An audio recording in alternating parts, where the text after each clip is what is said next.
नमस्कार, आपका अखबार के संक में आपका स्वागत है। मैं हूं प्रदीप सिंह। चुनाव होने के बाद, विधानसभा चुनाव के नतीजे आने के बाद 10 दिन बाद आखिरकार कांग्रेस ने तय कर लिया कि केरलम में उसका मुख्यमंत्री कौन होगा। मुख्यमंत्री पद के लिए कांग्रेस पार्टी ने वीडी सतीशन, जो 5 साल से विधानसभा में नेता प्रतिपक्ष थे, उनको चुना। अब देखने में तो ये बात लगती है कि बड़ी स्वाभाविक सी बात लगती है। 5 साल से ग्राउंड पर थे, लड़ाई लड़ रहे थे सीपीएम के खिलाफ, और उनको चुना गया तो स्वाभाविक बात है। लेकिन ये मामला उतना सीधा नहीं है। अगर ऐसा था तो पहले दूसरे दिन हो जाना चाहिए था, वो स्वाभाविक पसंद होनी चाहिए थी, लेकिन ऐसा नहीं था। क्यों? इस लड़ाई में 2 और नाम थे। एक केसी वेणुगोपाल, जो राष्ट्रीय महामंत्री संगठन है और राहुल गांधी के राइट हैंड मैन है। दूसरा नाम जो था वो था चेनिथल्ला का, जो प्रदेश अध्यक्ष भी रह चुके हैं, केंद्र में मंत्री भी रह चुके हैं और पुराने नेता हैं। ऐसा माना जाता है कि ओमन चैंडी जब बने थे मुख्यमंत्री, तब भी वो मुख्यमंत्री पद की रेस में थे। उस समय उनसे कहा गया था कि आपके पास समय है, युवा है, अभी ओमन चैंडी को बनने दीजिए। अब मौका आया तो अब फिर से वो पीछे चले गए हैं। लेकिन मेरा कहना है कि तमिलनाडु में क्रिश्चियन मुख्यमंत्री बनने के बाद केरल में मुस्लिम सरकार बन गई है। अब आप कहेंगे वीडी सतीशन तो मुस्लिम है नहीं, तो मुस्लिम सरकार कैसे बन गई? आप पहले केरल की डेमोग्राफी को समझिए और फिर केरल विधानसभा के गणित को समझिए, जो चुनाव का नतीजा आया है। केरल 3 सामाजिक समूहों में पूरी तरह से बटा हुआ है। पहला सबसे छोटा सामाजिक समूह है क्रिश्चियंस का, जिनकी आबादी है 18.38%। दूसरा समूह है मुसलमानों का, जिनकी आबादी है 26.56%। तीसरा सबसे बड़ा समूह है हिंदुओं का, 54.73%। अब देखिए, केरल में आबादी की दृष्टि से, जनगणना की दृष्टि से हिंदू मेजॉरिटी है, बहुसंख्यक हैं, लेकिन प्रभाव की दृष्टि से हिंदू अल्पसंख्यक है। कोई प्रभाव नहीं है उनका राजनीति पर, क्योंकि दोनों पार्टियां नहीं, बल्कि कहना चाहिए दोनों गठबंधन एलडीएफ और यूडीएफ, उनकी सारी कोशिश रहती है कि मुस्लिम और क्रिश्चियन जो है उनको एक साथ जोड़ा जाए। क्यों? क्योंकि ये दोनों एक मुश्त वोट करते हैं। जिसकी तरफ जाएंगे पूरी तरह से जाएंगे, खासतौर से मुसलमान वोट। क्रिश्चियन थोड़ा बहुत बढ़ भी जाए, लेकिन मुसलमान वोट नहीं बढ़ता। तो ये 2 ग्रुप अगर साथ में आ जाएं तो जिस पार्टी के, उसका जीतना आसान हो जाता है। अब इस विधानसभा का नतीजा, चुनाव का नतीजा जो आया है, उसमें देखिए 35 मुस्लिम विधायक जीते हैं। 35 में से 22 इंडियन यूनियन मुस्लिम लीग के हैं। उसके सारे के सारे विधायक मुसलमान हैं। और उसके अलावा 8 मुस्लिम विधायक कांग्रेस पार्टी से जीते हैं। बाकी एलडीएफ से 5 मुस्लिम विधायक जीते हैं। तो वीडी सतीशन और केसी वेणुगोपाल में असली लड़ाई, जो प्रतिद्वंदिता थी, इन दोनों में थी। केसी वेणुगोपाल सबको मालूम है, राहुल गांधी के व्यक्ति थे, उन्होंने ही टिकट बांटा था, तो इसलिए विधायक दल में सबसे ज़्यादा समर्थन केसी वेणुगोपाल को था। लेकिन उनको क्यों नहीं बनाया गया? उसके कई कारण हैं।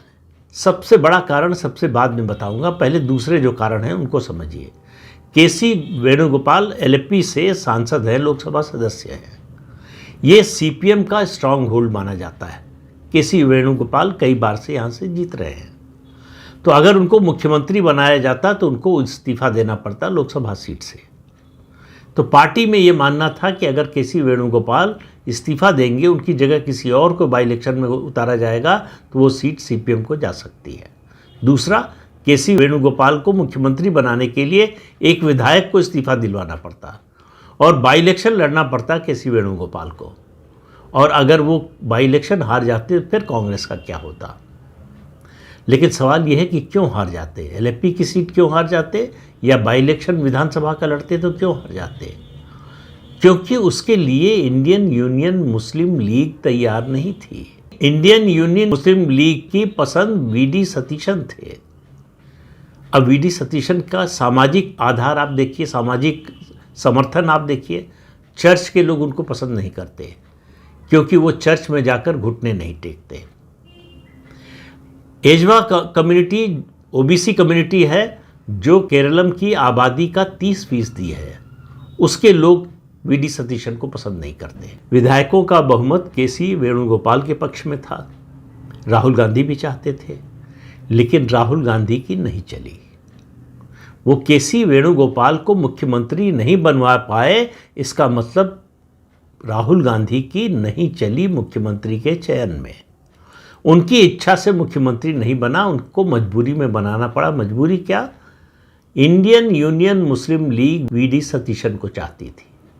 उसकी शर्त थी कि वो वीडी सतीशन मुख्यमंत्री बनेंगे तभी जो है समर्थन देगी, ऐसा नहीं समर्थन विड्रॉ कर लेती।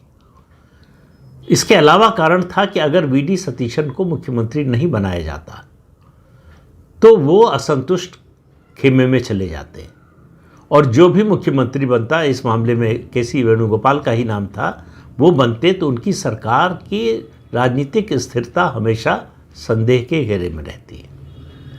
तो सरकार चलेगी नहीं चलेगी, कब तक चलेगी पता नहीं होता। तो वीडी सतीशन को न बनाने के खतरे बहुत ज़्यादा थे। लेकिन सबसे बड़ा मुद्दा मैं जो कह रहा हूँ वो ये है कि राहुल गांधी ने इंडियन यूनियन मुस्लिम लीग के सामने सरेंडर कर दिया। इसलिए कह रहा हूँ कि केरल में मुस्लिम सरकार बनने जा रही है। इस सरकार अब 22 विधायक के साथ, आप देखिए कि कुल 102 विधायक जीते हैं यूडीएफ के, 140 सदस्यों की विधानसभा है, 35 सीटें जो है एलडीएफ जीता है, 3 बीजेपी एनडीए जो है 3 सीटें जीती है। इसका भी महत्व है। केसी वेणुगोपाल की जगह वीडी सतीशन को बनाने के पीछे भाजपा का भी दबाव था। भाजपा का दबाव ये का मतलब ये नहीं कि भाजपा ऐसा चाहती थी। कांग्रेस पार्टी को अब केरलम में बीजेपी के विस्तार से डर लग रहा है। तो केरलम में 54% करीब आबादी, 54% से ज़्यादा होने के बावजूद हिंदू बटा हुआ है। अब आप इस गणित को समझिए। मुस्लिम एकजुट है, क्रिश्चियन एकजुट है। तमाम मुसलमानों के खिलाफ ये मुद्दा लव जिहाद का उठाने के बावजूद क्रिश्चियन जो है वो उसने मुसलमानों के साथ वोट किया। वो हिंदुओं की संरक्षक पार्टी यानी बीजेपी के साथ नहीं गया। बीजेपी ने और बीजेपी के राष्ट्रीय नेतृत्व ने कोई कोर कसर नहीं छोड़ी क्रिश्चियन समुदाय को अपने साथ जोड़ने की, अपने साथ लाने की, लेकिन उसका कोई फायदा नहीं हुआ। क्रिश्चियन समुदाय ने बीजेपी का साथ नहीं दिया, बल्कि मैं कहूँगा क्रिश्चियन समुदाय ने केरलम में बीजेपी को धोखा दिया। अपने मुद्दों की लड़ाई पर, लव जिहाद, लैंड जिहाद के मुद्दे पर वो बीजेपी के साथ रहे, बीजेपी की मदद ली, बीजेपी का समर्थन लिया। वोट देने का मौका आया तो बीजेपी को छोड़ दिया। ऐसे में कांग्रेस पार्टी के सामने मजबूरी थी इंडियन यूनियन मुस्लिम लीग की बात को, शर्त को मानने की। अब 22 विधायकों के साथ इस सरकार की ड्राइविंग सीट पर इंडियन यूनियन मुस्लिम लीग होगी। एजुकेशन में, दूसरी संस्थाओं पर। केरलम में आप केरलम को समझिए, उस राज्य को, वहाँ की जो संस्थाएं हैं खास तौर से 2 क्षेत्रों की, एक शिक्षण संस्थाएं, दूसरा वित्तीय संस्थाएं। इन पर लंबे समय तक ईसाइयों का कब्जा रहा, क्रिश्चियनिटी का कब्जा रहा। उसके बाद गल्फ में जब केरलम के मुसलमान गए, वहाँ से पैसा भेजना शुरू किया, धीरे धीरे मुसलमानों का प्रभाव बढ़ने लगा। अब केरलम में शिक्षण संस्थाओं और वित्तीय संस्थाओं पर मुस्लिम समाज का अच्छा खासा प्रभाव है। इस राज्य की शिक्षण और वित्तीय संस्थाओं पर ईसाइयों और मुसलमानों का कब्जा है। बहुसंख्यक हिंदू पीछे हैं क्योंकि वो बटे हुए हैं। बटे हुए हैं इसलिए उनकी शक्ति दिखाई नहीं देती, इसलिए उनकी शक्ति का कोई प्रभाव नहीं है। लेकिन संख्या में बहुत कम होने के बावजूद ईसाई समुदाय और मुस्लिम समुदाय दोनों ज़्यादा प्रभावी है। तो इंडियन यूनियन मुस्लिम लीग ये सरकार चलाएगी, इसमें किसी को कोई दूर दूर तक संदेह नहीं होना चाहिए। और इंडियन यूनियन मुस्लिम लीग को नाराज़ करने या उसकी बात न मानने का जोखिम उठाने की हिम्मत कांग्रेस पार्टी में नहीं है। कांग्रेस को 2 डर है कि अगर इंडियन यूनियन मुस्लिम लीग को नाराज़ किया तो हो सकता है सीपीएम के साथ चले जाएं। सीपीएम पिछले 5 साल से लगातार कोशिश कर रही है कि इंडियन यूनियन मुस्लिम लीग IUML जो है वो लेफ्ट डेमोक्रेटिक फ्रंट में आ जाए, लेकिन वो गया नहीं। दूसरा, भाजपा का बढ़ता हुआ प्रभाव। आपको लगेगा 3 सीट लेके कौन सा प्रभाव है, कुछ वोट प्रतिशत बढ़ गया। तो कांग्रेस पार्टी और उसके नेताओं को और केरलम की राजनीति में जो लोग हैं उन सबको ये तथ्य नहीं भूलना चाहिए कि 2016 में पश्चिम बंगाल में भी भाजपा की सिर्फ 3 सीटें थीं। 21 में 77 हुई और 26 में आकर जो है वो 207 सीटें लेकर आई 293 में से। तो जो कल बंगाल में हुआ था 16 और 21 में, आज 26 में हो रहा है केरलम में, वो 31 में और उसके बाद 36 में केरलम में नहीं होगा, इसकी कोई गारंटी नहीं ले सकता, लेकिन हो जाएगा ये भी नहीं कह सकते आप। वो तभी होगा जब पश्चिम बंगाल की तरह केरलम में भी हिंदू समाज एकजुट होगा। उसके बिना वो नहीं होने वाला है, और वो बड़ी टेढ़ी खीर है, वो होगा कि नहीं होगा। सबसे बड़ा इसमें जो चंक है, सबसे बड़ा हिस्सा है हिंदू समाज में, वो मैंने जैसा कहा कि OBC समाज का जो एजवा कम्युनिटी है, समुदाय है, वो लंबे समय से CPM के साथ रहा है। VS अच्युतानंदन इसी समाज से आते थे। CPM की बहुत बड़ी नेता केरलम की थी, ऑल इंडिया स्तर की भी CPM की नेता थी गौरी अम्मा, वो भी इसी समाज से आती थी। और धर्म परिपालन जो समिति है उसके नेता भी जो है, जो जिनका गठबंधन है बीजेपी के साथ, इसी समाज से आते हैं। बीजेपी की नज़र इसी समाज पर है। उसके अलावा बीजेपी की नज़र नायर समाज पर भी है, जो जनसंख्या की दृष्टि से दूसरे नंबर पर लगभग आता है। तो कांग्रेस के लिए अब डर केवल CPM का नहीं रह गया है। केरल की राजनीति में भारतीय जनता पार्टी का भी डर कांग्रेस के मन में समाने लगा है। इसलिए जैसे आदमी डरता है तो जोर से किसी चीज़ को पकड़ता है, उस तरह से कांग्रेस ने जोर से इंडियन यूनियन मुस्लिम लीग को पकड़ लिया है। तो इंडियन यूनियन मुस्लिम लीग कांग्रेस की मजबूरी बन गई है, और ये आगे चलकर उसकी समस्या बनने वाली है, क्योंकि ये सरकार कांग्रेस पार्टी नहीं चलाएगी। इस सरकार को इंडियन यूनियन मुस्लिम लीग चलवाएगी कांग्रेस के नेतृत्व में। मुख्यमंत्री कांग्रेस का रहेगा, लेकिन नीतियां जो है मुस्लिम लीग के आधार पर बनेगी। और ये समझिए कि ये जो लोग कहते हैं ना कि मुस्लिम लीग तो चली गई पाकिस्तान, बंटवारा हो गया, ख़त्म हो गया, ये इंडियन यूनियन मुस्लिम लीग उसी मुस्लिम लीग से जुड़ी हुई है। जो नेता पाकिस्तान नहीं गए मुस्लिम लीग के, उन्होंने ही इंडियन यूनियन मुस्लिम लीग बनाई केरल में, और इन सब लोगों ने देश के विभाजन के लिए मतदान किया था, समर्थन किया था मुस्लिम लीग का। वही लोग हैं, वही मानसिकता है, वही सोच है, वही नीति है। शायद देश की एकमात्र पार्टी है। राहुल गांधी ने विदेश जाकर, शायद इंग्लैंड में या अमेरिका में कहीं कहा था, इंग्लैंड में मुझे जहाँ तक याद आ रहा है, कि इंडियन यूनियन मुस्लिम लीग सेक्युलर पार्टी है।